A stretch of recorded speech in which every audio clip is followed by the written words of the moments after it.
Gael supporter, as Emmett knows, so there's no question like that, yes. But I don't suffer from groupthink, and I don't suffer from herd mentality. You may choose to believe that or not. But I'd love if you, either of you, and I don't mind who answers this question, was there any consultative forum put in place that consisted of the CEO of Limerick City and County Council, the heads of service of Limerick City and County Council, and the councillors, to have a discussion on this before it was advertised as a plebiscite? Simple answer, no. That's a pity. Nothing. Simply, Mary, because there's been such... Oh, sorry. We're still out. Sorry. No, the simple answer, Mary, is no. There hasn't been any briefing given to us for the simple reason that neither the councillors, nor the Director of Services, nor the CEO had actually any firm idea what is directly being proposed. Because, to be fair, we have a briefing document from the Department of Housing, Planning and Local Government. You can have it after this. But there isn't anything, for example, set out in the heads of bill of what a directly elected mayor will be. Now, I don't know why that is, but it's all rather vague. And if the CEO and the councillors don't know, and the Director of Services don't know, and it's all rather vague, well then, how can I go out and advise the people as to the vagueness or otherwise, or non-vagueness of what is being proposed? Well, I think the question was slightly different, right? The question was whether there was pre-consultation, not whether or not the current situation is vague, right? I would be surprised if the Department of Housing produced a proposal that went to government that didn't actually get widely circulated in the system in terms of a consultation. Now, whether it was actually done specifically with the councillors in Limerick or not, I have no idea. But the system in which government decisions are made involves the writing of a memo of government, which is actually circulated to all the departments, including the Department of effectively Housing and Local Government, to which the CEOs are all part of. And so it seems to me a bit strange to imagine that they would actually do it in a kind of a vacuum and do it. I think what has happened since, however, is that we have seen a number of the people that work in the council in Limerick, are unable to speak about this, and that's just the nature of being a civil servant, right? So that's one of the reasons why I've engaged, is to try and help to understand how government works and where it goes. But I could see them not being happy about this proposal, consulted no matter what it does, because it changes their lives, right? It's like I said earlier, if I was Sec-Gen of a government department without a minister, there's a lovely period in between government where in effect the Sec-Gens run the thing. They don't even have to do yes minister anymore, they're in control. This is changing fundamentally that. This is putting a full-time person with democratic accountability in the middle of that office, actually making sure that things are done, first of all, and done according to what that person believes is the democratic mandate, and they'll have the same interaction with the council as the CEO currently has. So I don't believe in this unfettered sort of, arbitrary sort of, dictatorship or whatever we would like to call it. Diktat. Another question? Yeah, hi, my name is Ron Gibbons. I just make an observation. Emmett, you said that if it ain't broke, don't fix it. I can't comment on County Limerick because I'm from the city, but I can certainly say that there is a lot of things, there are a lot of things in the city that are broken. There's a massive problem with public transport, there's a massive problem with housing, there are antisocial behaviours, there's a massive problem with the retail sector in the city centre. So there are a huge number of issues that are broke and that do need fixing. I would also say that the vast majority of people, I think this would probably be the same for the city and the county, don't know who the councillors are, right? There's a lack of transparency there. I think is there 40 or something like that, councillors? I think there's a huge number and people don't really know who they are. I would like to see a campaign where a proposed democratically elected mayor stands up and says, you know what, this is what I want for the city, this is the view, I'm going to do this, this, this and this. And you have a debate and someone else stands against them and you get that, as John said, that vision for the city and the county and see where we're going. At the moment, people don't know who Con Murray is, right? Unless you're really interested, and the few of us have travelled out here because we are interested. But the vast majority of people don't know who the councillors are and don't know who Con Murray is. They don't know how the system works. And for me, it is broken and it does need fixing. Okay, I'll just address that, first of all, from the very important issues that you raised with respect to Limerick City, because I know Limerick City extremely well. I work there every day. I actually receive a lot of representations from Limerick City, bizarrely enough. That's probably a bit of a reflection. All 40 of you probably get just, them, it's so bad. They try anybody, I'd say. It's probably a reflection of the councils of the areas as well, at times, that they seem to come to me. I don't know why, but you know, I walk down Patrick Street every day. My office is in Bank Place. It's an absolutely beautiful part of Limerick City. I row on the Abbey River almost every night of the week during the summertime. Other than canvassing John and debating with you, I'd actually be on the river tonight. It's an amazing city. It's got a great pride. There's a great je ne sais quoi about Limerick City. But walking down Patrick Street, it's like you'd see something from, you know, the Czech Republic in the 1980s. You referred to earlier. Tumbleweeds, literally. True. There's also antisocial behaviour. Crime has risen. But that's not to say that it's not a process, that it's not developing. You know, the opera centre, albeit slow, it is going to happen. It has to go through the statutory process. It has to go through An Bord Pleanála. Now, is it a reflection on the system, or is it a reflection of the calibre of candidates that's running for the council and the calibre of candidates that are put forward by the parties? I think it's actually the latter. I think it's a reflection on the party system, that TDs are often petrified of their life if they see a good councillor coming up in case he or she might challenge their seat. So they put in, you know, a person that they know is not going to really bother anybody. And that councillor then ends up representing Castletroy, or ends up representing Pallaskenry, or ends up representing Mount Columns.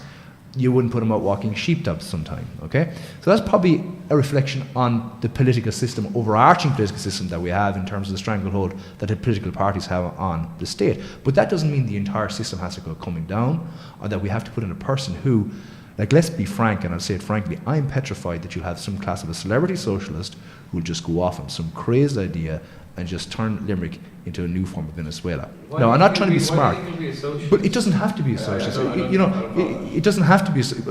It doesn't have to be a socialist. It could be also or a celebrity, because it's going to be attractive to a person from outside the political sphere who has probably an overinflated sense of self-worth, who's going to put themselves forward in a kind of a Trumpian style effect. And, well, I'll be the mayor of Limerick, and I'll be on 150 grand, 200 grand a year, and I can do this, and I'm going to do it over the next 5 years. And you see, you have a system that, you know, that has been there since the foundation of the state. There has been a collaborative process between the executive and the legislative, between the councillors and the TDs. But then you get into a larger debate about the role of TDs. TDs are supposed to be legislators, not competing with Emmett O'Brien about filling a pothole in Ballysteen. That's my job. That's my role as councillor. Fill potholes, get houses for people, a housing authority, a planning authority, and a roads authority. That's what we should do. But also the CEO then, in consultation with the councillors who actually put their shoulder to the wheel, acts as economic authority, brings in that international investment. And mayors are ceremonial, because we've had such a lot of litigation over the years with planning tribunals, with millions and millions of money spent on bad decisions by people making decisions on their own without reference to anybody else. So we're going to really trust.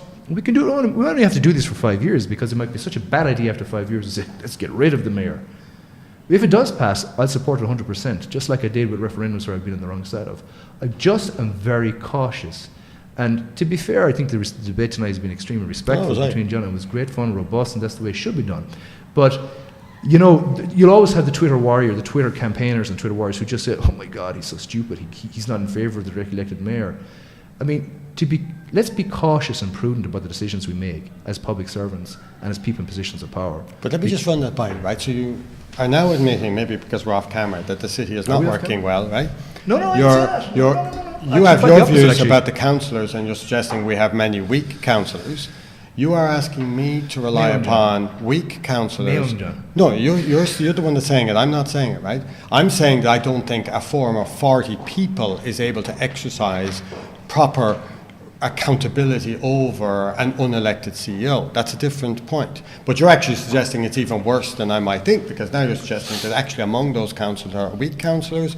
We have a city that's not working Come on, John, correctly. this is a surprise to you now. Come on, and so the interesting thing about it is that when you sort of take those through, you can't have it both ways. I mean, either the council is able to exercise if you have control. an overpowerful mayor who is acting without regard to anybody. But he can't. What do you do? He because can. because what we know. How does well, how can because he not? let me because what we know, and I've worked in the system, okay, is the Irish civil service and public system is actually very well set up. Yeah. Because it has permanent civil servants or public servants who effectively operate as that control about this mayor that you might be afraid of. Now, I mean, the scare tactics you've used about this reference to Venezuela and that, which I had hoped we'd have gotten into monetary policy and the explanation that unless we were going to declare ourselves as an independent republic, have our own currency and have price controls, we cannot do Venezuela here. John, I hope you won't do that when you're directly elected mayor. Please don't do that. And the point is, though, I think that the people of Limerick deserve an honest debate. Using scare tactics like that, saying that we could have this person elected, which represents, you've already aligned it to a particular point of view, it certainly doesn't represent, by any definition I know, of the nature of Limerick electorates, the majority of Limerick people. Okay. So we're not actually dealing with, respect, a situation. you suggest the scare tactics. You know, if I want to be getting into pejorative statements, I mean, what you have is a kind of a Barack Obama, hopey, changey kind of thing, without any actual concrete. I'm happy to proposals. have hope. I want to have hope going forward. That's what's wrong with our system at the moment. We don't have a single vision around which people can coalesce. There are lots of people suffering in this county, and they also need to hope that it'll be better tomorrow. And that's what we're missing at the moment. 41 councillors or 40 councillors all looking after their own patch, none of them bringing the people together. Sure, might get Barack Obama back. He might be looking for a job. One last question, so on the floor. My name is Owen O'Sullivan. I'm a member of Fine Gael, but as a member of Fine Gael, I'm spectacularly uninterested in directly elected mayor. But as a businessman, in the last week and a half, I've become very interested in it, and I've become very interested in the role that hasn't been mentioned by either of you, the role of advocate. John mentioned mayors in the continent and mayors in the US. Not an awful lot of those people were very strong personalities, and they were advocates for their community. And what scares the living you-know-what out of me is that Waterford and Cork will vote for directly elected mayor. They will have strong advocates, full-time working for them, paid for by Dublin, and we'll have no one. And we are already in a situation where I think we sometimes get forgotten. I mean, watching the news the other night, we're talking about rents have risen so much in Dublin, they've risen so much in Cork, and they've risen so much in Galway. Well, Galway's not the third biggest city in Ireland, Limerick is. And at the moment we have maybe not as enough representation as we need on a national basis. But if Waterford and Cork vote in a directly elected mayor, we'll be behind Waterford, and we'll certainly be behind Cork.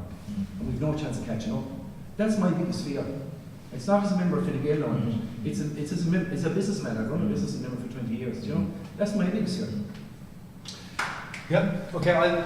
John, I don't think you even need to address that. I think I fully agree with that. yeah, I mean, exactly. That's the point I made about investors. Yeah. That's the point about Look, having a okay. vision for a country I or a got county. you. Sorry. Jeez, I got you. Yeah. Okay, 100% agree with that. 100%. But I mean, this is no disrespect on. This is the type of three-card trick that's been presented to us. Vote for it, because if you don't, everybody else will have in the cities, and you look like fools. Okay. That might be the case. It is a concern, especially if Cork gets a directly elected mayor. I would be very concerned about that, because there is, as the Germans call it, Drang nach Osten. There's a drang towards the south. There's a pull towards the south. There's a pull to get the motorway from Limerick to Cork, the N20. And I'm worried that the bypass of Adair and the Foynes motorway will be, I won't say shelved, but certainly put on the back burner. If you don't have an advocate for Limerick that's going to do that, there would be a risk. But this is the type of trickery, I think, that's being presented to us. You have to vote for it, because if the other city doesn't, you're going to be left behind. But parking that, let's look at it coolly. You have advocates. You have councillors who are advocates. You have ministers who are advocates from this own town here itself. You had Minister Noonan from Limerick City, who was a great advocate for Limerick City. You had Willie D, who was a minister, less of a great advocate for Limerick City. And you have TDs who are supposed to be advocates, when they're not busy competing with Emmett O'Brien or Adam Teskey. They're not full-time advocates. But they are. But that's their job. No, because Right? ministers have a different job, Emmett. Government requires ministers to look after their ministerial portfolio. That's what they get elected to do.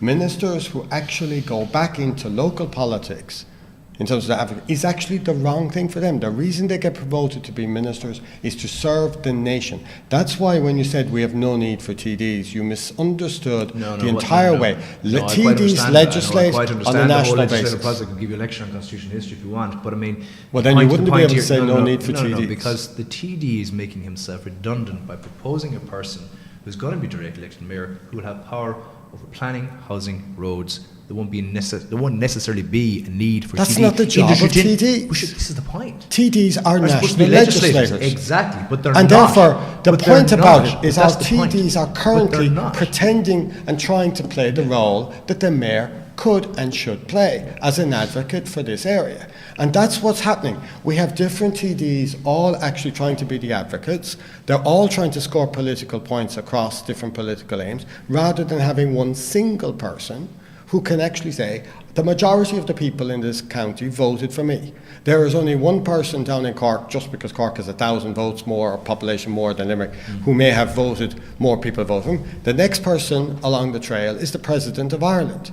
That is a huge amount of leverage when you're dealing with investors, when you're dealing with people who actually need to put the type of investment you talked about, so that we do start to see cranes in the city. Perfect. Good, great question, but you're right, actually, I do agree with you on that point. Perfect. And I think we'll leave it at that now. Thank you all so much again. Good stuff. Emmett O'Brien, John Moran. Full agreement at the end. Well done. So that's it from the Red Door Gallery here in Newcastle West. I hope you enjoyed our debate, and remember to get out and vote on Friday. That's it from me, Cian, and all the team. It's the Limerick Post, keeping Limerick posted.